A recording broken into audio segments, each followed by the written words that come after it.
तो भगवान आके कलयुग के अंतिम समय में अवतरित होते हैं, वर्तमान में आ चुके शिव इस धरती पे। आज मनुष्य उसको मंदिर में मूर्तियां बना के उसको पूजा कर रहा है, वो तो प्रतीकात्मक है। मंदिर में आने मात्र से कितना प्रसन्न लगता है, कितनी आनंद मिलता है। तो भगवान चैतन्य रूप में, प्रैक्टिकल में, प्रत्यक्ष स्वरूप में जब सामने आएंगे तो अनेक जन्मों के पाप कर्म विनाश हो जाएंगे, जिसके लिए बोला है शास्त्रों में, सन्मुख होई जीव मोहि जबी जन्म कोटि अगनाशई तभी। जब जीव मेरे मुख के सामने आता है तब उसके अनेक जन्मों के पाप कर्म विनाश हो जाते हैं।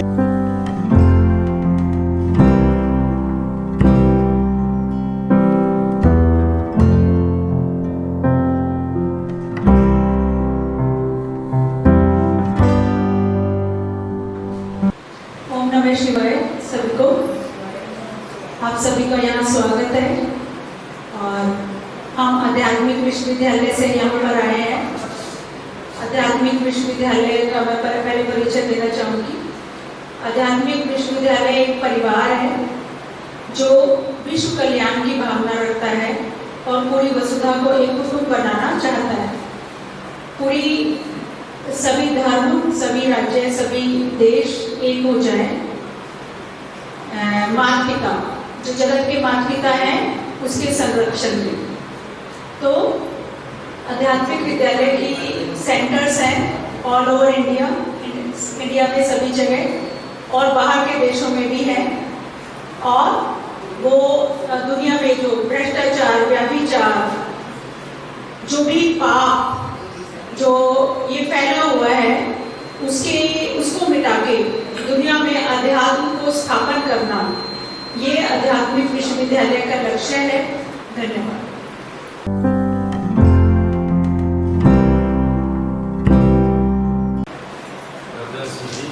यहाँ पे कुटुंबी के बीच में, जहाँ पे सभी को जहाँ बिंदी लगाते हैं माताएं, यहाँ पे ध्यान लगाना है। जैसे आकाश में सितारा चमकता है वैसा सितारा यहाँ चमक रहा है। 2 मिनट के लिए मन में कोई भी विचार आता है तो उसके पीछे भागना नहीं है। जैसे आकाश में सितारा चमक रहा है वैसे सितारा यहाँ पे चमक रहा है, इसका ध्यान करना है। मन में कोई भी दूसरा विचार आ रहा है उसके पीछे नहीं भागना है, सिर्फ एक ही विचार करना है कि मैं स्टार हूँ।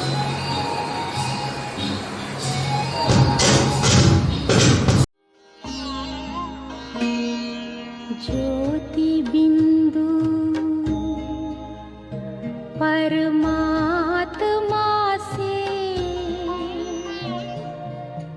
है मेरी आत्मा, अब चल कर ले मिलन। परमानंद का अनुभव कर, ओ परमानंद का। ओम नमः शिवाय। आज दिल्ली में छतरपुर एक्सटेंशन में ये जो शिव का मंदिर है, वहाँ पे आध्यात्मिक विश्वविद्यालय को आमंत्रित किया गया। आज का जो हमारा सेमिनार का टॉपिक है वो है आध्यात्मिकता क्या है। तो अध्यात्म मतलब क्या? अध्यात्म का जो अर्थ है, अधि माना अंदर और आत्मा, तो आत्मा के अंदर का जो ज्ञान है उसे अध्यात्म कहते हैं। लेकिन आज अध्यात्म की अलग अलग व्याख्याएं की है मनुष्य ने। कोई बोलता है कि धर्म के ऊपर जो आस्था है वही आध्यात्मिकता है।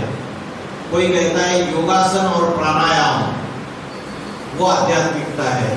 कोई कहता है मन की एकाग्रता आध्यात्मिकता है। और कोई कहता है कि मेडिटेशन, जो अलग अलग मेडिटेशन के टेक्निक सिखाए जाते हैं, उसको अध्यात्म समझते हैं। लेकिन इन चारों बातों को अध्यात्म नहीं कहेंगे। अगर धर्म के ऊपर आस्था, अगर अध्यात्म होता तो ये धर्म के नाम पर आज हिंदू, मुस्लिम, क्रिश्चियन सारे आपस में लड़ाई झगड़ा क्यों कर रहे हैं? क्योंकि कोई भी धर्म कभी भी हिंसा नहीं सिखाता है। जितने भी संत महात्मा आए, तुलसीदास आए, कबीरदास आए, सूरदास आए, संत मीराबाई आई, गुरु नानक आए, जीसस क्राइस्ट आए, गौतम बुद्ध आए, आदि शंकराचार्य आए, क्या इन्होंने हिंसा सिखाई? इन्होंने ये बोला कि हिंसा करो। लेकिन आज धर्म के नाम पर हम देख रहे कि सारी दुनिया में हिंसा फैलती जा रही है, पापाचार बढ़ता चला जा रहा है। तो उसका मूल कारण है कि धर्म के नाम पे जो आस्था है उसी को अध्यात्म समझ बैठे। अध्यात्म ये इससे अलग चीज है। फिर योगासन और प्राणायाम इसको अध्यात्म समझते हैं। श्रीमद् भगवद गीता में जो भारत का प्राचीन राजयोग बोला है, आज ये भारत के प्राचीन राजयोग के बारे में किसी को पता नहीं है। ये तो रामदेव बाबा जो योगासन और प्राणायाम करते हैं, कराते हैं, इसको ही योग समझ के बैठे हैं। आज इंटरनेशनल लेवल पे, जागतिक स्तर पे ये योग, अंतरराष्ट्रीय योग दिवस मनाया जाता है।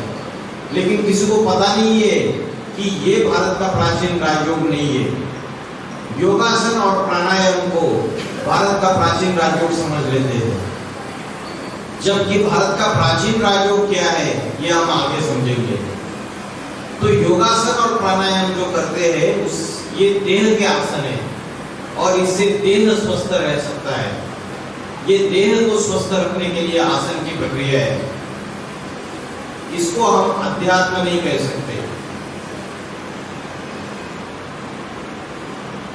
कोई बोलता है कि मैं एकाग्रता से अच्छे से मेरी पढ़ाई पढ़ता हूँ, अध्यात्म की अलग से जरूरत क्या है? यही अध्यात्म है। मेरा मन एकाग्र रहता है, मैं एकाग्रता से पढ़ाई पढ़ता हूँ, मैं मेरा एकाग्रता से जो काम है वो करता हूँ, तो इसको ही अध्यात्म समझ लेते थे। तो मन की एकाग्रता अगर अध्यात्म होती तो आज दुनिया में पाप, भ्रष्टाचार, अत्याचार, व्यभिचार, दुख, अशांति, आतंकवाद, हिंसा अति में क्यों बढ़ता चला जा रहा है? श्रीमद् भगवद गीता में बोला है अध्यात्म विद्या विद्या नाम। यह अध्यात्म विद्या सर्व विद्याओं में सर्वश्रेष्ठ विद्या है। आज डॉक्टर बनाने की विद्या है, इंजीनियर बनाने की विद्या है, वकील बनाने की विद्या है, टीचर बनाने की विद्या है, चित्रकला, शिल्पकला, अलग अलग विद्या है, कराटे सीखने की विद्या है, अलग अलग प्रकार की विद्या है। इन सभी विद्याओं में जो सर्वश्रेष्ठ विद्या है वो अध्यात्म विद्या है। गीता में भगवान स्वयं बोल रहे मैं ही अध्यात्म विद्या हूँ, क्योंकि स्वयं ईश्वर ही आके अध्यात्म का असली अर्थ बता सकता है। कोई मनुष्य मात्र अध्यात्म का अर्थ नहीं बता सकता। तो श्रीमद् भगवद गीता जो है वो सर्वशास्त्र शिरोमणि कहते हैं उसको। गीता को सभी धर्म ग्रंथों का माय बाप कहा जाता है। और जो गीता में जो बातें बताई है भगवान ने स्वयं, उसमें सभी व्यक्तिगत समस्याओं का, सभी सामाजिक समस्याओं का और सभी राजनीतिक समस्याओं का समाधान है। आज हमारे जीवन में, रोजमर्रा के जीवन में ढेर सारी समस्याएं आती रहती है, लेकिन आज श्रीमद् भगवद गीता जो हिंदुओं का आदि ग्रंथ है, आज क्या हमें उसके बारे में कोई ज्ञान है? क्या लिखा है भगवद गीता में, क्या बताया, उसका ज्ञान है हमें? बताइए हाँ या ना? नहीं। हम अपने धर्म ग्रंथों को भूल गए, हम अपने धर्म संस्थापक को भूल गए। हमें ये बात भी पता नहीं है कि सनातन धर्म किसने स्थापन किया और कब स्थापन किया। तो आज धर्म का ज्ञान भी नहीं है, धर्म के संस्थापक का ज्ञान नहीं है, और जो हमारा धर्म ग्रंथ है आदि ग्रंथ उसका भी ज्ञान नहीं है। तो दूसरे जितने भी धर्म वाले हैं उनको अपने अपने धर्म ग्रंथों का ज्ञान है, कुरान, बाइबल, धम्मपद, ग्रंथ साहब। लेकिन जो हिंदू अपन को सनातनी कहलाते हैं, जिसको सनातन धर्म कहते हैं, वो आज अपने धर्म का ज्ञान भूल गए। जो सनातन धर्म की धारणा है उसे भूल चुके हैं पूरी तरीके से। तो परमात्मा स्वयं आके ये अध्यात्म विद्या पढ़ाता है। कब पढ़ाते परमात्मा? कब आते इस सृष्टि के ऊपर? कौन सा समय है जिस समय परमात्मा ने स्वयं आके टीचर बनके, सद्गुरु बनके, परम शिक्षक बनके ये आध्यात्मिक ज्ञान दिया। आत्मा और परमात्मा का सही ज्ञान आज कोई भी धर्मगुरु, कोई भी संत महात्मा, कोई आज तक सत्य ज्ञान दे नहीं सकता। स्वयं परमात्मा जो है वही आत्मा और परमात्मा का सत्य ज्ञान बता सकते हैं। बाकी दुनिया में कोई बोल नहीं सकता। आज हमें शरीर को कोई बीमारी आती है तो किसके पास जाते हैं हम? डॉक्टर के पास जाते हैं। या तो डाइट लेते हैं, अच्छा खाना जो अच्छे से, जिसमें ज़्यादा प्रोटीन है, ज़्यादा विटामिन है, ऐसा खाना खाते, भोजन लेते हैं। या तो हम जिम में जाते हैं शरीर को बलवान रखने के लिए। तो आज हम शरीर के लिए पूरा ध्यान देते हैं, लेकिन आज छोटे बच्चे से लेकर बूढ़े तक सबका मन भटक रहा है, किसी का भी मन एकाग्र नहीं है। ये माइंड जो है ये टेंशन, डिप्रेशन, स्ट्रेस, एंजाइटी, मनोविकार, इसका शिकार हो चुका है पूरी तरीके से। तो आज शरीर को स्वस्थ रखने वाले, बीमारियों को ठीक करने वाले डॉक्टर बहुत मिलेंगे, लेकिन जिसका मन बीमार है उसके मन को, आत्मा को स्वस्थ करने वाले डॉक्टर आज की दुनिया में नहीं है। सही बात बोल रहा हूं ना मैं? तो क्योंकि सबसे पहली चीज जो है, हम इस बात को भूल गए कि पानी कहाँ डालना है। जैसे कोई वृक्ष होता है तो वृक्ष में जब पानी डाला जाता है तो टहनियों को डाला जाता है, तने को डाला जाता है, पत्तों को डाला जाता है, या बीज को पानी डाला जाता है, जड़ों को पानी डाला जाता है। बीज को या जड़ों को पानी डाला जाता है। अगर जड़ों को पानी डालेंगे तो सारे वृक्षों को पानी मिलता है। वैसे शरीर ये वृक्ष है, और ये शरीर को चलाने वाला, शरीर का मालिक जो है वो बीज है। कौन है बीज? आत्मा। तो आत्मा जो है, आत्मा का जो भोजन है वो है सुख और शांति, आनंद, पवित्रता, प्रेम। ये चाहिए उसको। क्या धन से प्रेम खरीद सकते हैं? सच्चा सुख, शांति सच्ची खरीद सकते हैं? हाँ, किसी रिश्तेदारों से, व्यक्तियों से, संबंधियों से ये सुख शांति खरीद सकते हैं? नहीं। तो हमारे आत्मा के अंदर ही वो सुख शांति है। लेकिन आज हम अपना खुद का परिचय भूल चुके हैं। आज हम साधनों में, व्यक्तियों में, मित्र संबंधियों में, रिश्तेदारों में आज सुख और शांति तलाश कर रहे हैं, लेकिन हमको सच्ची सुख और शांति नहीं मिल रही है, और ही हम दुखी होते जा रहे हैं। उसका मूल कारण है हम अपना परिचय भूल गए। Who am I? मैं कौन हूँ? ये मैं कौन हूँ, ये सबसे बड़ी पहेली है। आज विज्ञान ने इतनी तरक्की की, बड़े बड़े हेलीकॉप्टर, एरोप्लेन बनाए, इंटरनेट टेक्नोलॉजी आई, रोबोटिक्स आए, आर्टिफिशियल इंटेलिजेंस आया, बहुत सारी चीजों में तरक्की कर ली। लेकिन आज उसके बावजूद दुनिया में नैतिकता और दुनिया में पाप अपनी चरम सीमा में बढ़ते चले जा रहे हैं। अनैतिकता बढ़ती चली जा रही है और नैतिकता नीचे गिरती जा रही है। दुनिया पतित बनती जा रही है और एक पापी, भ्रष्टाचारी, व्यभिचारी बनती चली जा रही है। तो उसका मूल कारण है कि हम अपना परिचय भूल गए कि मैं कौन हूं। तो मेरा असली परिचय क्या है? आज मैंने किसी को प्रश्न पूछा आप कौन है, तो कोई अपना नाम बताता है, मैं राणा हूं, कोई बोलता है मैं बिहारी हूं, कोई बोलता है मैं बंगाली हूं, कोई बोलता है मैं मुस्लिम हूं, कोई बोलता है मैं हिंदू हूं। कोई बोलता है मैं इंजीनियर हूँ, कोई बोलता है मैं वकील हूँ, कोई बोलता है मैं पुरुष हूँ, कोई बोलता है मैं औरत हूँ। एक ही प्रश्न के अलग अलग जवाब। तो कोई अपने जाति के आधार पे परिचय देता है, लिंग के आधार पे अपना परिचय देता है, अपने पद के क्वालिफिकेशन के आधार पे अपना परिचय देता है, या अपना शरीर का नाम बता देता है, या अपने धर्म के आधार पे अपना परिचय दे देता है। तो ये हमारा असली परिचय नहीं है। जब जन्म लिया था, क्या डॉक्टर बन के पैदा हुआ था, क्या इंजीनियर बन के पैदा हुआ था, ये हमारा शाश्वत परिचय नहीं है, ये हमारा सदाकाल का परिचय नहीं है, ये अल्पकाल का परिचय है। हमारा सदाकाल का परिचय वो जन्म लेते समय भी अस्तित्व में था, मृत्यु के बाद भी अस्तित्व रहेगा, जन्म लेने से पहले भी अस्तित्व में रहेगा, वो हमारा सदाकाल का परिचय है। तो हमारा जो सदाकाल का परिचय है वो अजर अमर अविनाशी है। जो देह है, शरीर है, वो तो विनाशी है। 5 तत्वों का पुतला है, जल वायु अग्नि पृथ्वी आकाश। बोलते मिट्टी का पुतला है, मिट्टी में मिल जाता है। आज इस देह के जो इंद्रिय है, इसी में तो हमने अपनी सारी मन बुद्धि डाल के रखी है, इसके विषय भोगों की पूर्ति करने के लिए, इन विषय विकारों की पूर्ति करने के लिए हमारी बुद्धि का झुकाव रहता है सवेरे से लेकर रात तक। तो हमारा जो असली परिचय क्या है, ये जड़ शरीर है, शरीर हड्डी मांस का पुतला, ये है हमारा असली परिचय, ये तो विनाशी है। हम बोलते कि वो राम भाऊ या राम भाई कुर्सी पे बैठे थे, अभी अच्छे थे, थोड़े समय पहले अभी वो चले गए, चल बसे।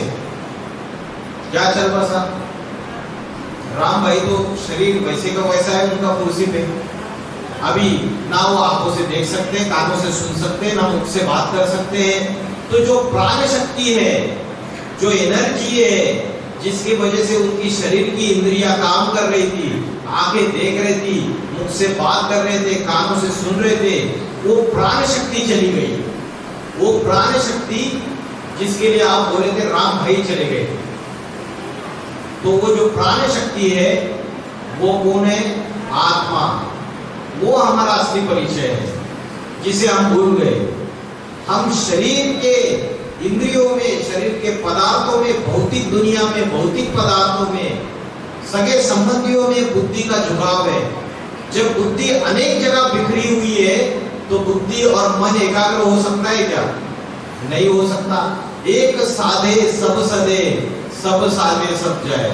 आज मन में हजारों सैकड़ों विचारों का युद्ध चलता रहता है, तो अनेक विचार, अनेक संकल्प आएंगे तो मन कैसे एकाग्र होगा? मन को एकाग्र करने के लिए हमें एक संकल्प में टिकना पड़ेगा, एक जगह बुद्धि को एकाग्र करना पड़ेगा। तो आत्मा जो है, इसकी 3 शक्तियां हैं, मन, बुद्धि और संस्कार। जब आत्मा एक शरीर छोड़ के दूसरा शरीर धारण करती है तो आत्मा के साथ साथ मन, बुद्धि और संस्कार, ये तीनों उसके साथ साथ दूसरे शरीर में चले जाते हैं, ट्रैवल करते हैं। समझ रहे हैं? जब एक शरीर छोड़ दिया तो 1 सेकंड में दूसरे माँ के गर्भ में प्रवेश करती है। अब पिछले जन्म में जो कर्म किए और मन के ऊपर, बुद्धि के ऊपर और संस्कारों में जो बात हमारी स्टोर हो गई, जो हमने मन बुद्धि में चीजें हमारे बैठ गई, वही चीजें अगले जन्म में साथ में चली जाती है। तो कर्मों के अनुसार हमारा जन्म भी होता है। कोई बड़े धनवान घर में जन्म लेता है, कोई एकदम गरीब घर में जन्म लेता है। तो आत्मा के अंदर हमारे अनेक जन्मों की रिकॉर्ड है, अनेक जन्मों के अच्छे बुरे कर्मों की रिकॉर्ड है। अच्छे कर्म करते तो अच्छे संस्कार बनते हैं, बुरे कर्म करते तो बुरे संस्कार बनते हैं। तो आत्मा जो है वो अजर अमर अविनाशी है, कभी मरती नहीं है, हमारा असली परिचय है ये। श्रीमद् भगवद गीता में बोला है, जो अर्जुन का रथ दिखा दिया, घोड़े दिखा दिए, देखा चित्र आपने? घोड़े भाग रहे, रथ है, सारथी भगवान बैठे हुए। लेकिन श्रीमद् भगवद गीता में बोला आत्मा नाम रथिनम विद्धि, शरीरम रथमेव च बुद्धि तुम सारथिम विद्धि मन प्रग्रहमेव च।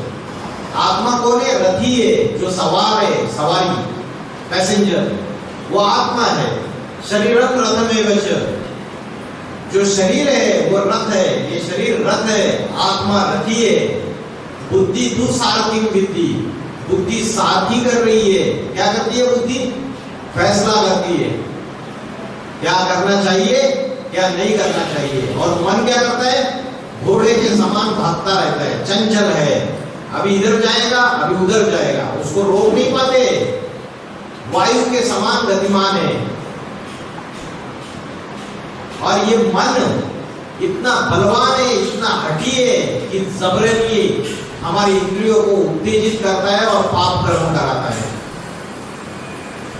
तो गीता में अर्जुन पूछता है, अर्जुन तो महारथी है, धनुर्धारी है, सर्वश्रेष्ठ, उसके बावजूद भगवान को क्या पूछता है?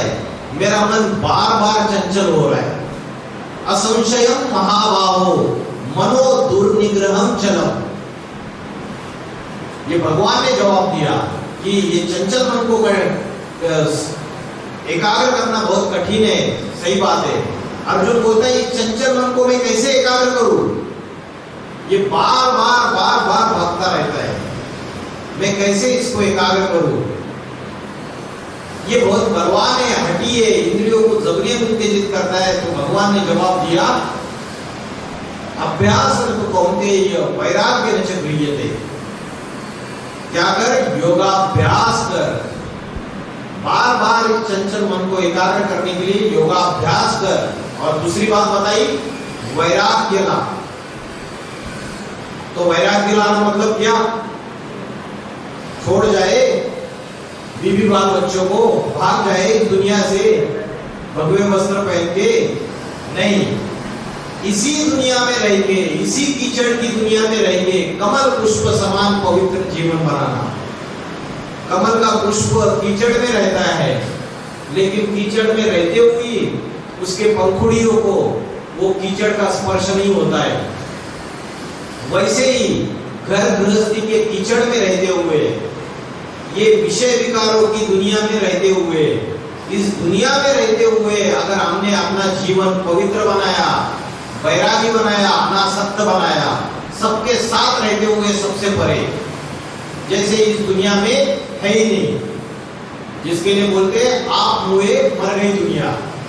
अरे आप खुद ही मर जाओ दुनिया से। मरना मतलब शरीर से मरने की बात नहीं है, मन बुद्धि से मार दो सबको। ये मेरे अपने नहीं है, ये मुझे डुबोने वाले, धोखा देने वाले सारे के सारे। एक आत्मा का ध्यान करो, परमात्मा को याद करो। तो आत्मा का अभ्यास करने के लिए, एकाग्र करने के लिए मन को योगाभ्यास। योग क्या है? योग माना कनेक्शन। किसका किससे कनेक्शन? आत्मा का परमात्मा से कनेक्शन। अब ये आत्मा क्या है वही पता नहीं है, तो परमात्मा से कनेक्शन कैसे जोड़ेंगे? है ना? पॉजिटिव और निगेटिव दो बिजली की तारें होती है, वो बिजली की तारें आपस में कनेक्शन करते हैं तो करंट आता है, और फिर पंखा चालू हो जाता है, बिजली बल्ब चालू हो जाता है, प्रकाश लाइट आती है। आत्मा का परमात्मा से कनेक्शन। परमात्मा कौन है? कहाँ का रहने वाला है? उसका यथार्थ स्वरूप क्या है? उसको कैसे याद करें? ये पता नहीं है। आत्मा क्या है पता नहीं है, तो योगाभ्यास कैसे करें? है ना? और वैराग्य कैसे लाए जीवन में? वैराग्य माना सबके साथ रहते हुए मन बुद्धि से अनासक्त, परिवार में साथ रहते हुए मोह नहीं है, लगाव नहीं है एक्स्ट्रा, अपने कर्तव्य कर रहे हैं, लेकिन उससे परे है। शास्त्रों में बोला है, मोह सकल व्याधि न कर्मूला। जो मोह है वो सब व्याधियों का मूल है। तो आत्मा जो है ये क्या है? कहाँ रहती है ये शरीर में? उसको कैसे ध्यान करें? क्योंकि आत्मा के जो निजी गुण है, आत्मा के निजी गुण क्या है? आत्मा के अंदर कौन से निजी गुण है? जब आत्मा पहली बार इस सृष्टि रूपी रंगमंच पे आई और आत्मा ने शरीर धारण किया, तो पहली बार आत्मा 100% 100% प्योर थी, पवित्र थी। आत्मा के अंदर 100% शांति, आनंद, प्रेम, पवित्रता सारी चीजें थी। लेकिन अनेक जन्म लेते लेते लेते इंद्रियों का भोग, विषय भोग भोगते भोगते, शरीर के सुख भोगते भोगते, पाप कर्म करते करते, पांचों विकारों के अधीन होते, इंद्रियों के अधीन होते, आत्मा की बैटरी क्या होती गई? डिस्चार्ज होती गई। जैसे मोबाइल की बैटरी यूज करने से डिस्चार्ज होती है, वैसे आत्मा अनेक जन्म लेते लेते आत्मा की शक्ति क्षीण हो जाती है। और आत्मा की शक्ति जब क्षीण हो जाती है, कब क्षीण हो जाती है? पूरी कौन से युग में सबसे ज्यादा क्षीण हो जाती है? कौन सा युग है? अभी कौन सा युग चल रहा है? कलयुग नहीं चल रहा है, घोर पापी कलयुग चल रहा है। घोर पापी कलयुग जब आता है तो आत्मा की शक्ति पूरी क्षीण हो जाती है। आत्मा के अंदर कोई भी अच्छाई, कोई भी दैवी गुण रहता नहीं है। ना शांति रहती है, ना पवित्रता रहती है, ना आनंद रहता है, ना सत्य प्रेम रहता है। आज का प्रेम कौन सा है? दिखावे वाला प्रेम है, स्वार्थ युक्त प्रेम है। तुलसीदास जी ने 500 साल पहले बोला, सुर नर मुनि सबकी यह रीति, स्वार्थ लाग करे सब प्रीति। 500 साल पहले बोला कि सब स्वार्थ के लिए प्रीति करते हैं। आज क्या हाल हो गया 500 साल के बाद? तो यह हालत हो गई दुनिया की। तो आत्मा को भूल जाने की वजह से तो आत्मा के जो निजी गुण है वो गायब हो गए। उसको फिर से कैसे लाना है अपने अंदर? तो आत्मा का ध्यान करने से आत्मा के निजी गुण फिर से आ जाएंगे। आत्मा का ध्यान करने के लिए आत्मा इस शरीर में कहाँ रहती है पता है? कौन बताएगा आत्मा कहाँ रहती है शरीर में? कहाँ रहती है आत्मा?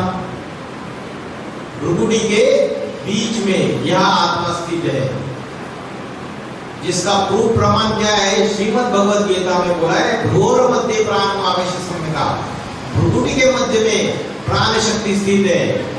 तो भारत की कन्या माताएं यहाँ पे क्या लगाती है? बिंदी लगाती है, और पुरुष लोग यहाँ पे टीका लगाते हैं। तो द्वापर युग से जब ऋषि मुनियों को ये बात पता चली कि मनुष्य इंद्रियों के भोगों में रमन कर रहा है, मनुष्य की बुद्धि ये अभिमान में आ रहा है, तो ये बिंदी लगाने की परंपरा शुरुआत कर दी। आज ये बिंदी लगाने की परंपरा ही रहेगी। इसका आध्यात्मिक रहस्य हम भूल गए कि आत्मा यहाँ टिकी हुई है, यहाँ रहती है। तो आत्मा जो है वो भ्रुकुटी के बीच में रहती है। अभी आत्मा का तो आंखों से दिखती नहीं है, तो इस आत्मा का ध्यान कैसे करें? श्रीमद् भगवद गीता में भगवान बोलते हैं अर्जुन को, न तुम आम शक्य से द्रष्टुम अननेव चक्षुषा दिव्यम ददाति ते चक्षु। तू मुझे स्थूल नेत्रों से देख नहीं सकता, मैं तुझे दिव्य नेत्र देता हूँ। कौन सा दिव्य नेत्र देता हूँ? ज्ञान का तीसरा नेत्र देता हूँ। उस ज्ञान के तीसरे नेत्र से, इस ज्ञान के तीसरे नेत्र से तू मुझे देख सकता है, जान सकता है। तो वैसे ही आत्मा इन आंखों से दिखती नहीं है। श्रीमद् भगवद गीता में बोला है, अनुरणीयाम सन्नुस्मरेत, अनुसेवी अति सूक्ष्म आत्मा है। आत्मा कैसे? अनुसेवी अति सूक्ष्म है। जैसे आकाश में सितारा चमक रहा है छोटा सा, उससे भी अति सूक्ष्म आत्मा है। तो आत्मा को ध्यान करना है तो आकाश में जैसे छोटा सा सितारा है उसको ध्यान कर सकते हैं आप यहाँ पे। मैं आत्मा ज्योति बिंदु स्वरूप हूं। मैं आत्मा आकाश में चमकता हुआ सितारा हूं। तो ये आत्मा का स्वरूप है। आत्मा अति सूक्ष्म ज्योति बिंदु स्वरूप है, सितारे मोहापिक है। तो आत्मा का ध्यान कैसे करना है मैंने आपको बताया। मन में कोई भी दूसरे विचार आए तो उसके पीछे भागना नहीं है। एक ही संकल्प करना है कि मैं आत्मा भ्रुकुटी के बीच में चमकता हुआ सितारा हूं। उस सितारे को याद करना है। यहाँ पे करके देखिए, सबसे अच्छा समय कौन सा है मन को एकाग्र करने का, आत्मा का अभ्यास करने का। आत्मा का अभ्यास माना स्व अभ्यास, स्व माना आत्मा, आत्मा का अभ्यास माना स्वाध्याय, स्व माना आत्मा, ध्याय माना अध्ययन। आत्मा का अध्ययन। तो कौन सा समय सबसे अच्छा समय कौन सा है? ब्रह्म मुहूर्त का समय। प्रातः समय 2 बजे से लेकर पौने 5 बजे तक का जो समय है वो ब्रह्म मुहूर्त का समय है। अमृत वेला, जिस समय परमात्मा अमृत बांटता है सूरज उगने से पहले। श्रीमद् भगवद गीता में बोला है, या निशा सर्वभूतानां यस्याम जागृति संयमी तस्याम जागृति भूतानां सा निशा पश्यत मुने। जो सब लोगों के लिए रात्रि है उस समय आत्मा का चिंतन करने वाले, मनन चिंतन मंथन करने वाले बुद्धिमान लोग जागते हैं उस समय। जो सबके लिए रात्रि है उस समय जागते हैं। आज की तारीख में क्या है? रात को 12-1 बजे तक सीरियल देखेंगे, टीवी देखेंगे, मूवीज देखेंगे और प्रातः समय उठने की जगह पे 9 बजे 10 बजे उठ जाते हैं। तो जो देर से उठता है वो भोगी, जो जल्दी उठ जाता है वो योगी। तो श्रीमद् भगवद गीता में बोला है, आत्मा का चिंतन करने वाले, अध्ययन करने वाली योगी प्रातः समय जल्दी उठते हैं और जो भोगी व्यक्ति है वो देर से उठता है। तो आत्मा का अभ्यास कैसे करना है मैंने बताया। सुबह से लेकर शाम तक हर 1 घंटे में 5 मिनट आप आत्मा का अभ्यास कर सकते हैं। रात को सोते समय 15-20 मिनट कर सकते हैं। तो आज मन बुद्धि, हमारे मन बुद्धि में कचरा जमा हो रहा है, कूड़ा रोज जमा होता है। जो घर में कूड़ा जमा होता है वो कहाँ डालते हैं? हम कचरा पेटी में डालते हैं, डस्टबिन में डालते हैं। और डस्टबिन कहाँ फेंकते हैं? दूसरे दिन सवेरे स्वच्छता अभियान की गाड़ी आती है, स्वच्छ भारत, उसमें डाल देते हैं। लेकिन मन और बुद्धि के अंदर जो कचरा जमा हो रहा है रोज के रोज, पर चिंतन करके, दूसरों के प्रति ईर्ष्या द्वेष करके, दूसरों का चिंतन करते, दूसरों की बुराइयां करते, आंखों से गलत चीजें देखते, इंद्रियों से पाप कर्म करते हैं,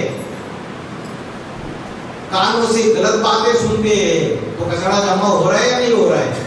हो रहा है। तो ये मन बुद्धि रूपी आत्मा में जो कचरा जमा हो रहा है वो कचरा तो साफ नहीं कर रहे हम, तो उसको रोज के रोज साफ करना है। तो उसके लिए आत्मा का ध्यान करना पड़ेगा। जैसे ये मोटर गाड़ी है, ये मोटर गाड़ी का भोजन अलग है और शरीर का और आत्मा उसका जो ड्राइवर है उसका भोजन अलग है। वैसे शरीर रूपी गाड़ी है, उसका भोजन अलग है। उसके लिए तो सवेरे से लेकर रात तक हम माथा मार रहे, धंधादौरी करते हैं, जो भी कर्म करने हैं उसके लिए करते हैं, पापी पेट के लिए सब कुछ करते हैं। रात को सो जाते हैं तो शरीर को विश्राम देते हैं, लेकिन मन बुद्धि रूपी आत्मा भटकती रहती है हमारी, सपनों में जाती है, इधर उधर भागती है। उस मन बुद्धि रूपी आत्मा को एकाग्र करने के लिए 24 घंटे में 1 घंटा भी नहीं देते हम। सच बात है ना? सच्ची बात है। तो आत्मा का जो अभ्यास करेंगे, क्योंकि आत्मा का अभ्यास न करने की वजह से प्रॉब्लम क्या हो गया कि आत्मा की शक्ति क्षीण हो गई, मन और ही भटकने लगा और चंचल होता गया।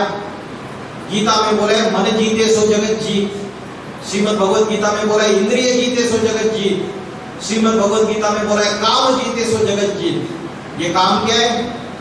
क्या है काम? बताइए। काम का अर्थ क्या?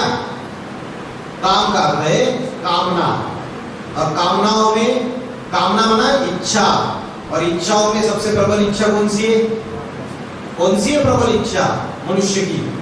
पुरुष और स्त्री में कौन सी इच्छा सबसे ज्यादा प्रबल होती है, जिसको चाहते हुए भी रोक नहीं पाते? कौन सी है वो प्रबल इच्छा? बताइए।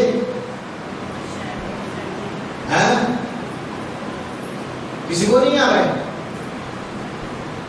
अरे जीवन के इतने अनुभवी लोग आप बैठे हुए हैं मेरे सामने, सबसे बड़ी इच्छा ही पता नहीं है आपको। कौन सी इच्छा होती है? विषय वासना। विषय वासना, जो पुरुष और स्त्री इंद्रियों का जो भोग भोगते हैं वो विषय वासना सबसे बड़ी इच्छा है। और ऐसी इच्छा है, गीता में बोला है दुष्कर्म दुरासरम, उसको जीतना कठिन है। श्रीमद् भगवद गीता में बोला जय शत्रु महाभाव काम रूपम दुरासदम। ये जो काम है, विषय वासना है, ये क्या है? महाशत्रु है। जही शत्रु, जही मना उसको मार डाल, हत्या कर दे उसकी, इसको मार डाल। जही शत्रु महाबाहु काम रूपम दुरासदम, ये बहुत कठिन है इसको जीतना। और श्रीमद् भगवद गीता में बोला काम जीते सो जगत जीत। तो किसने मार डाला इस इच्छा को, इस विषय वासना को? कोई तो होगा जो सबसे नंबर 1 में जगत जीत बनता है। कौन है वो? जिसने इस काम की इच्छा को, इस काम वासना को पहले जीत लिया, पहले उसके ऊपर विजय पाई, पहले उसको मार डाला। कौन है वो? शास्त्रों में बोला है शंकर ने कामदेव को भस्म किया। 33 करोड़ देवी देवताओं में एक ही देवता को बोला शंकर ने कामदेव को भस्म किया। तो हम क्या समझ लेते, अरे कोई देवता है, उसको शंकर जी को गुस्सा आया, उसको भस्म कर दिया। ये तो शास्त्रों की जो कथाएं है उसके गूढ़ आध्यात्मिक रहस्य है। कोई भी पुरुष अपने बाकी इंद्रियों को वश में कर सकता है, लेकिन जो काम इंद्रिय है उसको जब आवेश आता है तो उसको वश में नहीं कर सकता, उसको कंट्रोल में नहीं कर सकता। लेकिन शिव शंकर भोलेनाथ ऐसी देवता है कि जो पहले अपने अंदर के काम विकार को भस्म कर देते हैं, अपनी काम इंद्रियों को ऐसा कंट्रोल करते हैं। इसके लिए बाकी जितनी भी देवी देवता है उनका क्या कमल हस्त, कमल पाद, कमल नयन की पूजा होती है, लेकिन शिव का एक लिंग ही पूजा जाता है। क्योंकि उस इंद्रियों को कंट्रोल में किया, उसको अपने वश में कर लिया, उसके ऊपर जीत पाई। कोई भी पुरुष के बस की बात नहीं है, तो वो परम पुरुष है। परम माना श्रेष्ठ, परम पुरुष है, तो उसकी वजह से शिव के लिंग की पूजा होती है। तो बात क्या चल रही थी कि आत्मा का ध्यान करना है, क्योंकि आत्मा की बैटरी डिस्चार्ज हो गई। ये मन और बुद्धि को 5 विकारों ने ग्रस्त लिया। कौन से 5 विकार हैं बताइए? कौन से 5 विकारों ने मन और बुद्धि को ग्रस्त लिया है बताइए? काम, क्रोध, लोभ, मोह, अहंकार। गीता में बोला है संगात संजायते कामा, संगात संजायते कामा। आसक्ति से कामना निर्माण होती है। कोई भी वस्तु, कोई भी व्यक्ति, उससे जब मोह लग जाता है, आसक्ति आ जाती है, उससे लगाव लग जाती है, तो कामना उत्पन्न होती है। संगात संजायते कामा, कामानि जायते क्रोधा, काम से क्रोध जन्म लेता है। क्रोधानि भवति सम्मोहा, क्रोध से मोह जन्म लेता है। सम्मोहात बुद्धिनाशा, उससे बुद्धि का नाश होता है। बुद्धिनाशात प्रणश्यन्ते, फिर प्राणों का नाश होता है। आज क्या हो रहा है? अलग अलग इच्छाएं, उन इच्छाओं के जंजाल में फंसे हुए, और वो इच्छा पूरी नहीं होती है तो क्या हो जाते हैं? आग बबूला हो जाते हैं, क्रोधी हो जाते हैं। इसलिए बोला कामानि जायते क्रोधा, काम से क्रोध, कामना की पूर्ति नहीं होती है तो क्रोध जन्म लेता है। तो ये 5 विकार हमारे आत्मा के ऊपर हावी हो चुके हैं, जिसके वजह से हमारी आत्मा की शक्ति क्षीण होती जा रही है, हमारी मन बुद्धि क्षीण होती जा रही है। तो इसके लिए क्या बोलते हैं कि आज विल पावर कमजोर हो चुकी है। विल पावर का अर्थ है मनोबल, आत्मबल, उसको बोल दो, अलग नाम दे दो, विल पावर। आज बड़े पढ़े लिखे IAS ऑफिसर, इंटेलिजेंट, बुद्धिमान लोग बड़े पोजीशंस पे बैठे हुए गवर्नमेंट में, और वो क्या कर रहे हैं? सुसाइड कर रहे हैं, आत्महत्या कर रहे हैं। टेंशन, डिप्रेशन, स्ट्रेस, छोटी बातों में आके आत्महत्या कर रहे हैं। आत्महत्या, क्या बोला? आत्महत्या कर रहे हैं। क्यों? क्योंकि मनोबल, पढ़ाई तो बहुत पढ़ ली, दुनिया ही पढ़ाई, IAS ऑफिसर बनने की, जिला कलेक्टर बनने की, इंजीनियर बनने की, डॉक्टर बनने की, वकील बनने की, लेकिन मनोबल बढ़ाने की पढ़ाई कोई कॉलेज, यूनिवर्सिटी, कोई स्कूल आज सिखा रहा है क्या? चारित्र्य निर्माण करने की, कैरेक्टर फॉर्मेशन की कोई पढ़ाई सिखाता है आज? नहीं सिखाता है। तो मनोबल, आत्मबल आज सभी का कमजोर हो चुका है। तो ये विल पावर बढ़ाने के लिए क्या करना पड़ेगा? आत्मा का ध्यान करने पड़ेगा। मन बुद्धि को इंद्रियों से हटा के यहाँ पे उत्तमांग में स्थित करना पड़ेगा। ये उत्तमांग है, इस उत्तमांग जो राजा होता है वो कहाँ बैठता है? टॉप में बैठता है। ये राजा है आत्मा। और ये जो इंद्रिया है, आँख कान नाक, 5 ज्ञानेंद्रिया, 5 कर्मेंद्रिया, ये क्या है? ये मंत्री है, नौकर चाकर है उसके। तो राजा का हुकुम, आज ये मंत्री और ये नौकर चाकर राजा का हुकुम मान रहे क्या? पेट भर खाना खाया है और आपने मेरे लिए रसगुल्ला लेके आए और रसगुल्ला दे दिया मुझे। अभी मन मेरा चंचल हो गया, वाह वाह रसगुल्ला आया। बुद्धि ने निर्णय लिया, मन खा। बुद्धि फैसला करने की शक्ति है, मन संकल्प करने की शक्ति है। बुद्धि ने फैसला लिया, मन खा, पेट खराब हो जाएगा। उसके बावजूद में जिह्वा लज्जायमान हो गई, हाथ से रसगुल्ला उठाया, मुख में डाल दिया, तो इंद्रियों ने अपना काम कर लिया। तो ये जो इंद्रिय है ये आज मेरे वश में नहीं है। आत्मा नाम रथिनम विद्धि शरीरम रथ में बचे। ये शरीर रथ है, आत्मा उसमें सवारी बैठा हुआ है। बुद्धि तू सारथी विद्धि, ये बुद्धि जो सारथी है ये गड़बड़ कर रहा है, इसकी बात कोई नहीं मान रहा है। मन प्रग्रह में बचे, मन लगाम है, मन का लगाम ढीला पड़ चुका है, भाग रहा है इधर उधर चंचल मन। इंद्रियानी हया ना हो, इंद्रिया घोड़े हैं और ये घोड़े भी कैसे है? ये भाग रहे, कंट्रोल में नहीं है किसी के। मन रूपी लगाम इसके अपने कंट्रोल में नहीं रख पा रहा है। तो ये हालत हो चुकी गाड़ी की, ये हालत हो चुकी तो गाड़ी कहाँ जाएगी? घंटे में जाएगी या नहीं जाएगी? ड्राइवर तो कमजोर हो चुका, ड्राइवर की बात कोई मान नहीं रहा है, सब अपनी अपनी चला रहे। तो ये राम और रावण की जो युद्ध है ये हमारे अंदर ही चलती रहती है। राक्षसी वृत्तियां हमारे अंदर ही है और दैवी वृत्तियां भी हमारे अंदर ही है। हमें फैसला करना है कि राक्षसी वृत्तियों को हटा के दैवी वृत्तियां, दैवी गुण कैसे धारण करने हैं। तो आत्मा का ज्ञान मैंने आपको बताया। आज क्या करते हैं? जब आत्मा का ध्यान करना है, मन को एकाग्र करना है, तो आंखें बंद करके बैठ जाते हैं। आंखें बंद करके कुंभक लगा के बैठ जाते हैं, श्वास और प्रश्वास की गति को रोक देते हैं और आंखें बंद करके पालथी मार के बैठ जाते हैं। अभी जो गृहस्थी होंगे वो क्या 24 घंटा आंखें बंद करके पालथी मार के बैठ सकते? नहीं बैठ सकते। तो फिर कैसे करें? तो भगवान ने जो श्रीमद् भगवद गीता में योग सिखाया है वो राजयोग, वो कर्म योग है। और कर्म योग की जो प्रक्रिया है वो कर्म करते हुए उस परमात्मा से बुद्धि योग जोड़ने की प्रक्रिया है। कर्म करते हुए आंखें बंद करके अगर ध्यान करेंगे तो आप तो कर्म कर ही नहीं पाएंगे, खाना नहीं बना पाएंगे किचन में जाके, बच्चों को देख नहीं पाएंगे, उनके पालन पोषण नहीं कर पाएंगे। जो पुरुष लोग हैं वो ऑफिस में नहीं जा पाएंगे, धंधाधोरी नहीं कर पाएंगे। तो कर्म करते हुए योग सिखाया है, आंखें बंद करके योग नहीं सिखाया है। इसलिए श्रीमद् भगवद गीता में एक श्लोक है संप्रेक्ष। संप्रेक्ष माना आंखें खुली रख के, आंखें खुली रख के आपको गर्दन सीधी रखते हुए आपको परमात्मा में याद करनी है, उसमें मन बुद्धि को एकाग्र करना है, इस उत्तमांग में बुद्धि को एकाग्र करना है, आत्मा में बुद्धि को एकाग्र करना है। तो ध्यान करने की जो प्रक्रिया है वो आंखें खुली रख के, इसका उदाहरण बताऊं आपको, आंखें खुली रख के ध्यान करने की प्रक्रिया। इसका सबसे बेस्ट एग्जाम्पल है, बताइए कौन सी देवता है सबसे बेस्ट एग्जाम्पल है इसका? कौन बताएगा मुझे?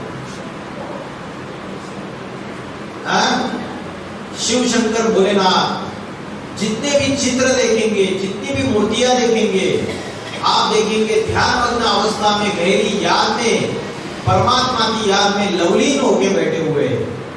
ऐसी गहरी याद, ऐसा गहरा ध्यान। और आंखें देखिए आपने बंद रहती है या आधी खुली रहती है? आधी खुली रहती है, अर्धोन्मिलित नेत्र रहते हैं। तो ये आदि योगी है शिव शंकर भोलेनाथ, ये योगेश्वर है, योगी राज है। इन्होंने ये सारी दुनिया को राजयोग सिखाया है। इसलिए शास्त्रों में एक चित्र में लिखा हुआ है कि शिव शंकर भोलेनाथ बैठे हुए और सप्तर्षि जो है उनसे पढ़ाई पढ़ रहे हैं। तो ये जो योग सिखाया, ये स्वयं परमात्मा शिव शंकर भोलेनाथ ने आके ये योग सिखाया, राजयोग की प्रक्रिया। ये कर्म योग है, ये संन्यास योग नहीं है। कर्म संन्यास कि घर गृहस्थी को छोड़ के जंगल में चले जाओ भगवे वस्त्र पहन के।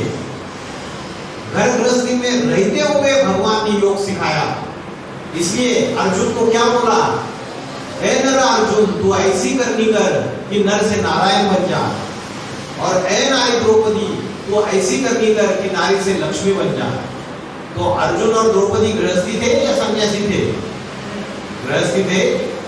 तो आज ये सहज राजयोग परमात्मा स्वयं आके सिखा रहा है। अभी परमात्मा का आने का समय कौन सा है? राजयोग क्या है? राजयोग से आत्मा के अंदर की दिव्य शक्तियां, प्रेम, आनंद, शांति, सुख कैसे वापस लौटते हैं, इसको हम स्टेप बाय स्टेप देखेंगे। इसके लिए सबसे पहले हमें देखना पड़ेगा कि परमात्मा क्या है और परमात्मा ये शक्ति कौन है। तो परमात्मा जो है सर्व आत्माओं का पिता है। जैसे शरीर को जन्म देने वाले पिता होते हैं, वैसे आत्माओं का भी पिता है। जो आत्माओं का पिता है वो परम पिता परमात्मा शिव है। सब धर्म वालों ने उसको अलग अलग नाम दे दिए। कोई उसको अल्लाह कहता है, कोई उसको गॉड कहता है, कोई उसको ईश्वर या शिव कहता है। सबने उसको अलग अलग नाम दे दिए। तो ये परमात्मा जो है ये कहाँ का रहने वाला है? किसी को पता है परमात्मा कहाँ रहते? पता है कहाँ रहते परमात्मा? हम क्या समझते, देवी देवता कहीं ऊपर रहते हैं और मनुष्य नीचे रहते हैं। और देवी देवता हम क्या करते, भगवान जो है वो अनेक भगवान समझते हैं। कभी कभी देवताओं को ही भगवान समझ लेते हैं, लेकिन भगवान एक ही है और देवताएं अनेक है। देवताएं 33 करोड़ हो सकती है, लेकिन भगवान एक ही होता है। सत्यम शिवम सुंदरम गाया हुआ है। एक शिव ही सत्य है और वही सुंदर है, वही कल्याणकारी है सबसे। वो एक है, God is one, God is truth. एक परमात्मा ही सत्य है, बाकी सब उसके सामने झूठे हैं। जितने भी संत महात्मा रहे उस परमात्मा का यथार्थ परिचय नहीं दे पाते हैं, क्योंकि वो जानते नहीं, वो खुद ही नहीं जानते, तो उसको क्या यथार्थ परिचय दे पाएंगे? वो खुद ही नहीं जानते कि भगवान क्या है, भगवान कैसे इस सृष्टि पे अवतरित होते हैं, कब अवतरित होते हैं, कब इस पापी कलयुगी दुनिया का परिवर्तन करते हैं, ये जानते ही नहीं है मनुष्य। तो परमात्मा जो है कहाँ के रहने वाले हैं? परमात्मा शिव जो है वो अखंड ज्ञान के भंडार है। ये ज्ञान के सागर है, ये पवित्रता के सागर है, प्रेम के सागर है, त्रिकालदर्शी है, सृष्टि के आदि मध्य अंत का ज्ञाता है। ये सृष्टि शुरुआत कब हुई, इसका अंत कब होगा, ये इस सृष्टि के मालिक के सिवाय किसी को ज्ञान नहीं है। वो मालिक है इस सृष्टि रूपी घर का, वो जानता है कि सृष्टि की शुरुआत कब होगी और अंत कब होगा। मनुष्य नहीं जानता है, संत महात्माएं नहीं जानते हैं। तो वो स्वयं ही आके जब इस सृष्टि में साधारण मनुष्य शरीर में अवतरित होता है, तब वो आके सृष्टि का परिवर्तन का कार्य करता है। तो जो परमात्मा है वो परम धाम के रहने वाले हैं, ब्रह्मलोक के रहने वाले हैं।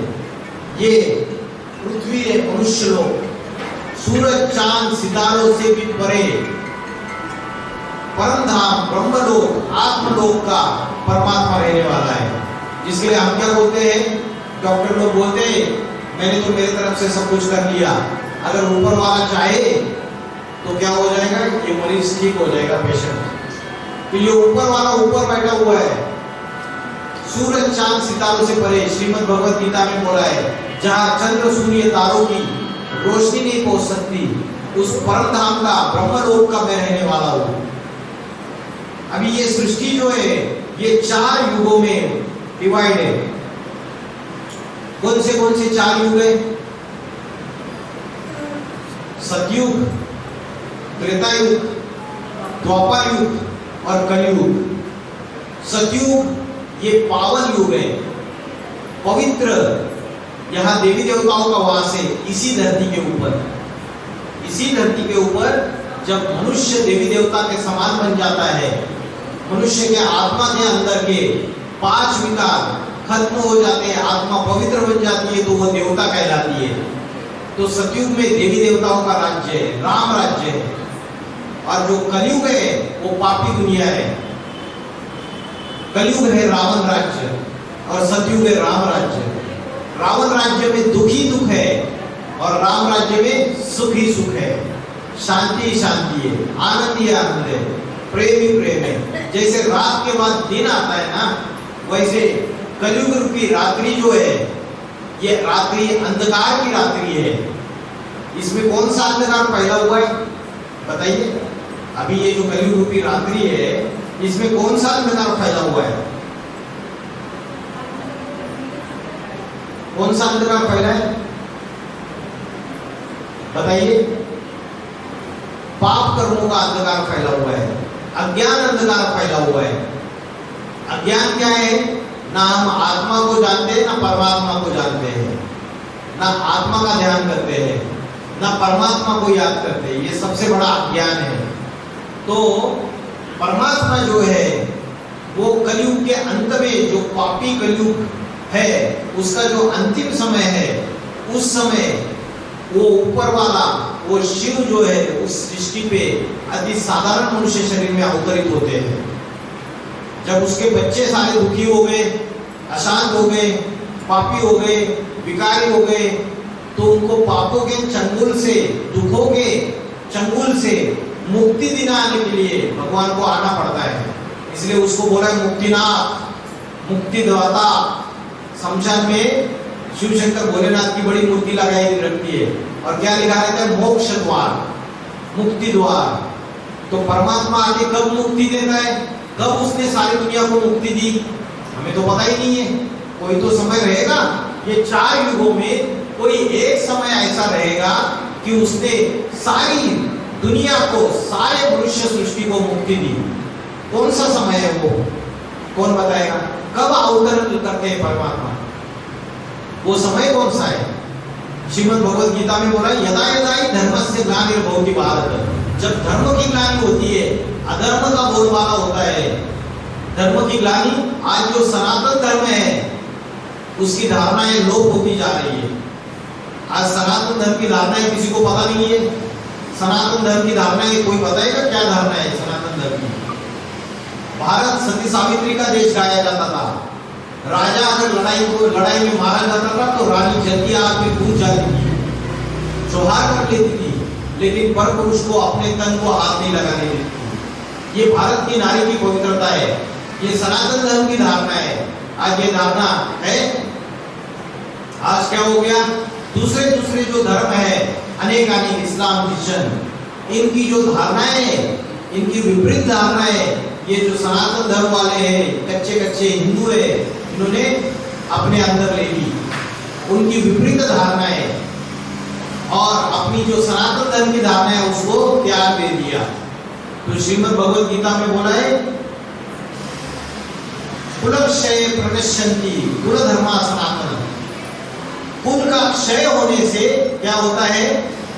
सनातन धर्म की धारणाएं वो नष्ट हो जाती है।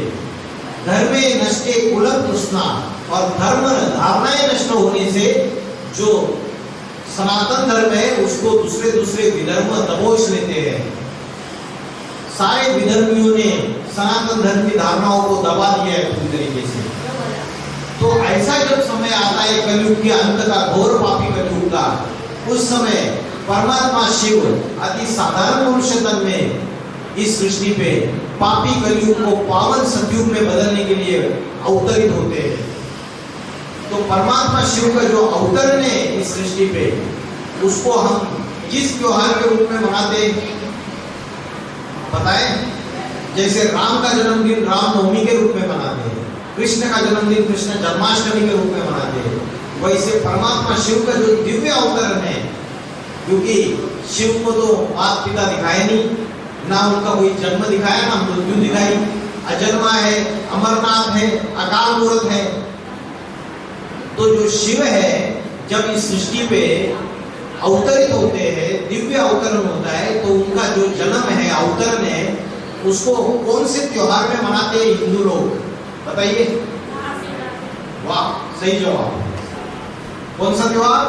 महाशिवरात्रि। क्या बोला? रात्रि और महारात्रि। रात्रि शब्द यूज क्यों किया? परमात्मा शिव के अवतरण को रात्रि शब्द यूज क्यों किया? शिव जयंती बोल देते थे, लेकिन मनुष्य समझ नहीं पाते हैं, क्योंकि कलयुग की, पापों की घोर अंधकार की रात्रि में शिव अवतरित होते हैं सृष्टि पे। उसकी यादगार में मनुष्य ने ये त्योहार मनाना चालू कर दिया द्वापर युग से। लेकिन अभी कलयुग का अंत आ गया, ये सृष्टि का चक्र गोल गोल घूमता रहता है। सतयुग रूपी सवेरा और कलयुग रूपी अंधेरा, घोर पापी फिर से शिव अवतरित होते हैं। ये चक्र घूमेगा बार बार, सतयुग, त्रेतायुग, द्वापर युग, कलयुग। शिव का अवतरण होगा, ब्रह्मा द्वारा नई दुनिया की स्थापना, विष्णु द्वारा पालना और शंकर द्वारा पुरानी दुनिया का विनाश। ये कार्य परमात्मा स्वयं आके कलयुग के अंतिम समय में, वर्तमान में आके कर रहे हैं। कैसे कर रहे हैं, कहां पे कर रहे हैं, भारत में कौन से जगह पे भगवान का कार्य शुरू हुए, सब बताएंगे। तो भगवान आके कलयुग के अंतिम समय में अवतरित होते हैं, वर्तमान में आ चुके हैं शिव इस धरती पे। आज मनुष्य उसको मंदिर में मूर्तियां बना के उसको पूजा कर रहा है, वो तो प्रतीकात्मक है। मंदिर में आने मात्र से कितना प्रसन्न लगता है, कितनी आनंद मिलता है। तो भगवान चैतन्य रूप में, प्रैक्टिकल में, प्रत्यक्ष स्वरूप में जब सामने आएंगे तो अनेक जन्मों के पाप कर्म विनाश हो जाएंगे, जिसके लिए बोला है शास्त्रों में, सन्मुख होई जीव मोहि जबी जन्म कोटि अगनाशई तभी। जब जीव मेरे मुख के सामने आता है तब उसके अनेक जन्मों के पाप कर्म विनाश हो जाते हैं, उसके अनेक जन्मों के जो पाप कर्म है वो विनाश हो जाते हैं। तो परमात्मा कलयुग के अंतिम समय में जब इस सृष्टि पे अवतरित होते हैं तो महाशिवरात्रि का त्योहार मनाया जाता है। ज्ञान सूर्य प्रकटा, अज्ञान अंधेर विनाश। जब वो आता है परमात्मा तो आत्मा का ज्ञान देता है, अध्यात्म सिखाता है। ये जो इंजीनियर बनने की, वकील बनने की, डॉक्टर बनने की पढ़ाई नहीं पढ़ाता है, वो आके अध्यात्म ज्ञान देता है, जिससे क्या होता है, ज्ञान सूर्य प्रकटा, अज्ञान अंधेर विनाश। वो ज्ञान सूर्य है शिव, और उससे ये जो 5 विकार रूपी जो चोर है, काम, क्रोध, लोभ, मोह, अहंकार, ये भागते हैं। तो शिव शंकर भोलेनाथ, शिव जो है वो निराकार ज्योति स्वरूप है, जिसकी यादगार में हम शिवलिंग के रूप में पूजा करते हैं। ये आकार हमने क्यों दिया? क्योंकि शिव निराकार ज्योति स्वरूप है। गीता में बोला है, ज्योतिषामपि तज्ज्योति तमसा परमुच्यते। मैं अंधकार को खत्म करने वाली ज्ञान का प्रकाश हूँ, मैं ज्ञान की ज्योति हूँ। हिंदुओं में जितने भी देवी देवता है उनको हाथ का, नाक, पैर मनुष्य जैसा है, लेकिन शिव शंकर भोलेनाथ का, शिव की जो लिंग रूप मूर्ति बनाई उसका आकार ऐसा क्यों है? उसके सामने जाके माथा टेकते, कभी सोचा क्यों आकार है? क्योंकि परमात्मा शिव जो है वो निराकार ज्योति स्वरूप है, जिस निराकार को मुस्लिम लोग भी मानते हैं, क्रिश्चियन लोग भी मानते हैं, दूसरे धर्म वाले भी मानते हैं। लेकिन ये सत्य नहीं समझने के कारण कि परमात्मा जो है सभी आत्माओं का एक ही पिता है, सब अनेक धर्म वाले आपस में लड़ाई झगड़ा कर रहे हैं। तो परमात्मा आके कलयुग के अंत में साधारण मनुष्य शरीर में प्रवेश करके ब्रह्मा के द्वारा नई सनातन धर्म की संस्कृति का फाउंडेशन डालता है। शंकर के द्वारा अनेक पुराने धर्मों का विनाश करता है, अनेक कुरीतियों का विनाश करता है, अनेक पुरानी परंपराओं का विनाश करता है। आज अनेक धर्म है, अनेक धर्म वाले अनेक मुख से अनेक प्रकार की बातें कर रहे हैं, अनेक जातियां हैं, अनेक भाषाएं, जातियों में झगड़े, भाषाओं में झगड़े, धर्मों में झगड़े। तो ये सारे धर्म, अनेक धर्म जब तक खत्म नहीं होंगे और एक सत्य सनातन धर्म जब तक स्थापन नहीं होगा तब तक इस दुनिया में शांति नहीं आ सकती। बात सही कह रहा हूं ना? जब तक अनेकता है तब तक दुनिया में शांति नहीं आ सकती। अनेक धर्मों का विनाश होके एक सत्य सनातन धर्म जब स्थापन होता है तभी शांति आ सकती है। तो परमात्मा के इस दुनिया में शांति लाता है, स्वयं आके अपना परिचय देता है और मुख से ज्ञान सुनाता है। इसलिए शंकर का अर्थ है, शंकर का अर्थ किसी को पता है? शम करोति, माना जो सारे विश्व में शांति लाता है। शम माना शांति, जो सारे विश्व में सृष्टि में शांति लाता है, वो शंकर है। तो अति साधारण मनुष्य तन में जब अवतरित होता है, तो वो जो समय है, उस समय मनुष्य अपने विनाश के सारे साधन तैयार कर लेता है। अभी कलयुग में अंतिम समय चल रहा है, कलयुग का भी, घोर पापी कलयुग का। मनुष्य अपने विनाश के सारे साधन तैयार कर चुका है। कोई व्यक्ति अगर किसी झाड़ के डाली पे बैठा हुआ है और उसी डाली को काट रहा है, तो खुद भी नीचे गिरेगा या नहीं गिरेगा? गिरेगा। वैसे ही मनुष्य ने, वैज्ञानिकों ने, साइंस ने अपनी तीखी बुद्धि से मनुष्य के विनाश के सारे साधन तैयार कर दिए। आज से 80 साल पहले इस दुनिया में एटम बम थे क्या? बताइए। आज से 80 साल पहले इस दुनिया में एटम बम नहीं थे, परमाणु बम नहीं थे, ये परमाणु अस्त्र शस्त्र नहीं थे, एटॉमिक वेपन्स, एटॉमिक मिसाइल्स। आज 80 साल के बाद छोटे से छोटे देश में ये एटम बम, परमाणु बम, परमाणु अस्त्र शस्त्र है। ये सारे देश आपस में लड़ाई झगड़ा कर रहे हैं। अमेरिका, रशिया, ये सभी देश, इधर से चाइना, पाकिस्तान, सभी देश आपस में लड़ाई झगड़ा कर रहे हैं। रशिया और यूक्रेन की लड़ाई चल रही है पिछले 1.5 साल से। धरती के ऊपर पापों का बोझा बढ़ता चला जा रहा है। ऐसा समय आया हुआ है कि मनुष्य धरती के ऊपर पापों का बोझा बढ़ा रहा है। तो धरती के ऊपर पापों का बोझा बढ़ेगा तो दुनिया और ही नीचे गिरेगी। और ये जो धरती माता है, ये बदला लेगी या नहीं लेगी? लेगी। तो बड़े बड़े भूकंप आएंगे, ज्वालामुखी फटेंगे। आगे चल के अभी प्रथम विश्व युद्ध हो चुका है, द्वितीय विश्व युद्ध हो चुका है, आगे चल के तीसरा विश्व युद्ध शुरू हो जाएगा। तीसरा विश्व युद्ध शुरू हो जाएगा तो ये बड़े बड़े परमाणु बम, इसका इस्तेमाल होगा या नहीं होगा? आज रिमोट कंट्रोल का एक बटन दबा दिया तो 1 सेकंड में ये सारी दुनिया खलास हो सकती है। ये ऐसी एटम बम की शक्ति है हर देश के पास। तो सृष्टि विनाश के कगार पे जाके खड़ी हुई है।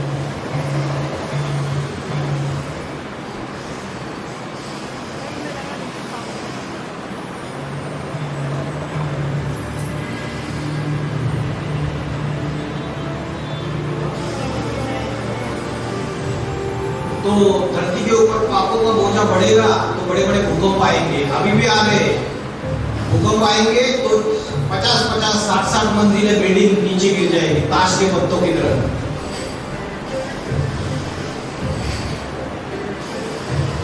विश्व युद्ध चालू हो जाएगा तो क्या होगा? Atom bomb, atom nuclear bombs, जो परमाणु बम है, इसका विस्फोट हो जाएगा। उससे धरती का तापमान बढ़ता चला जाएगा। धरती का तापमान बढ़ेगा तो दक्षिण ध्रुव और उत्तर ध्रुव के जो बर्फ के पहाड़ है, ग्लेशियर्स, वो मेल्ट हो जाएंगे, पिघल जाएंगे। उससे ओशियन, समुद्र की लेवल, जलस्तर बढ़ता चला जाएगा। और उससे जितने भी भूखंड है, यूरोप, अमेरिका, जो समुद्र के आइलैंड से, समुद्र के किनारे बैठे हुए, चारों तरफ से समुद्र से घिरे हुए, वो सारे के सारे ओशंस के अंदर चले जाएंगे। तो बड़ा महाविनाश होगा। बड़ा आज जो बड़े बड़े शहर है, बंबई है, कांडला है, जो नासा है, नासा के जो वैज्ञानिक है, उन्होंने रिपोर्ट बनाई है आने वाले 8-10 सालों में ये सारे के सारे बड़े बड़े शहर समुद्र के अंदर चले जाएंगे। धरती का तापमान अभी भी बढ़ता चला जा रहा है।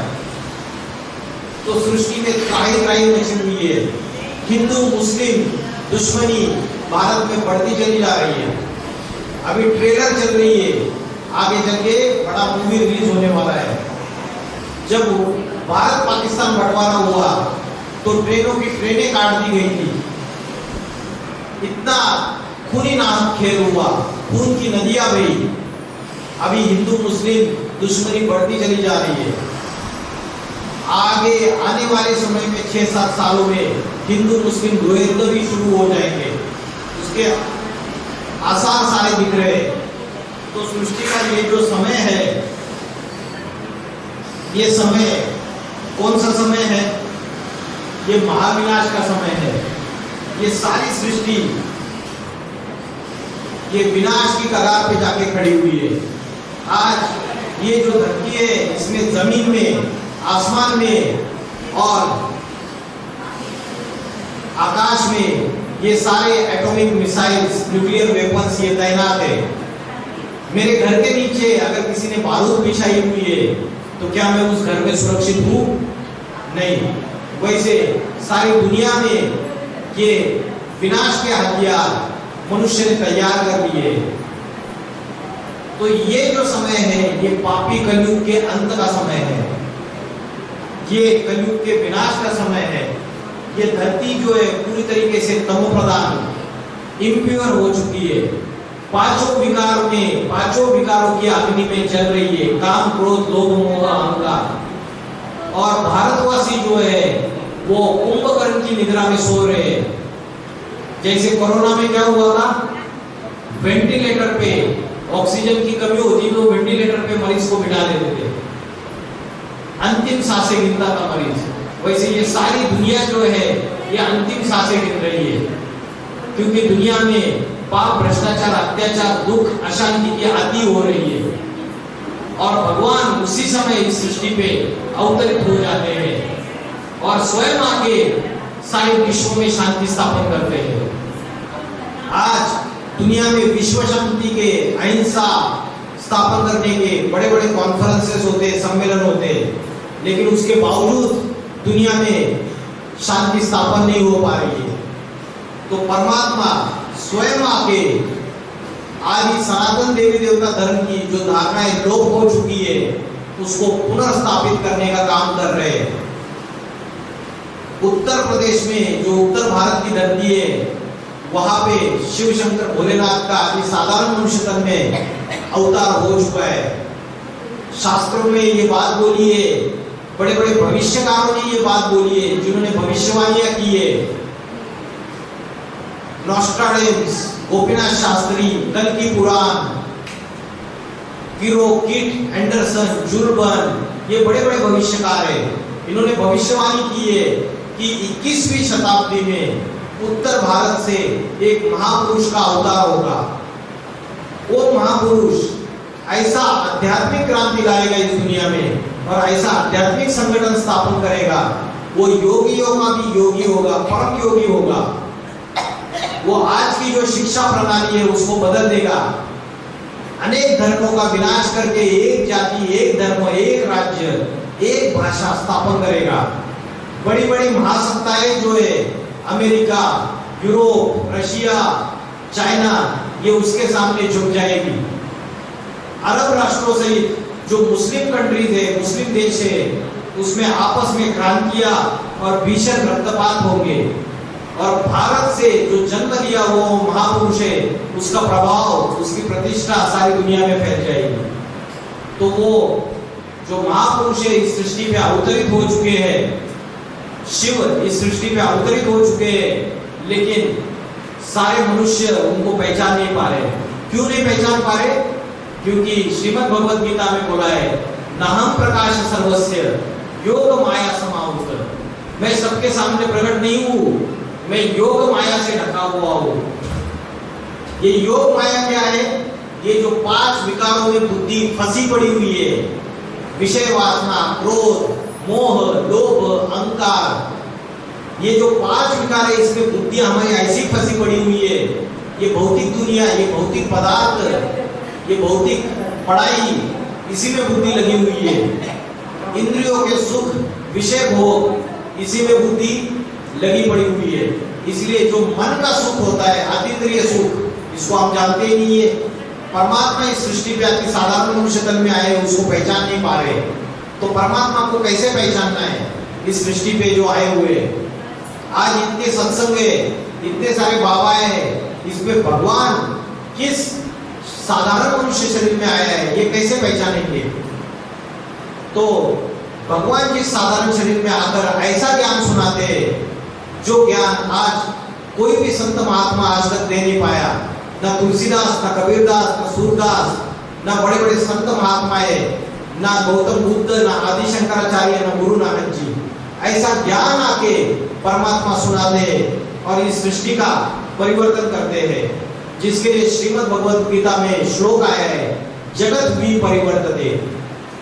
विपरिवर्तते माना विरुद्ध दिशा में, मैं इस पापी कलयुग को विरुद्ध दिशा में, एंटी क्लॉकवाइज डायरेक्शन में, मैं पावन सतयुग में, पवित्र सतयुग में परिवर्तित करता हूं। तो गीता में बोला है, मेरी अध्यक्षता में मैं इस पापी कलयुग को पावन सतयुग में परिवर्तित करता हूं। आज का कोई भी राजनेता, कोई भी संत महात्मा, कोई भी धर्म नेता इस पापी कलयुग को पावन सतयुग नहीं बना सकता। मनुष्य आत्मा के अंदर के 5 विकार, विषय विकारों को हटा नहीं सकता। स्वयं परमात्मा आके ये कार्य करता है कलयुग के अंतिम समय में, जिसके लिए श्रीमद् भगवद गीता में कुछ श्लोक आए, जगत विपरिवर्तते। तो परमात्मा का ये दिव्य कार्य शुरू है और आने वाले कुछ समय में पापी कलयुग का विनाश और नई दुनिया, स्वर्ग, सतयुग, जिसको मुस्लिम लोग जन्नत बोलते हैं, क्रिश्चियन लोग पैराडाइज बोलते हैं और हिंदू लोग जिसको स्वर्ग या वैकुंठ बोलते हैं, ये स्थापन होने वाली है। इतना बोलकर मैं रुकता हूँ। ओम नमः शिवाय।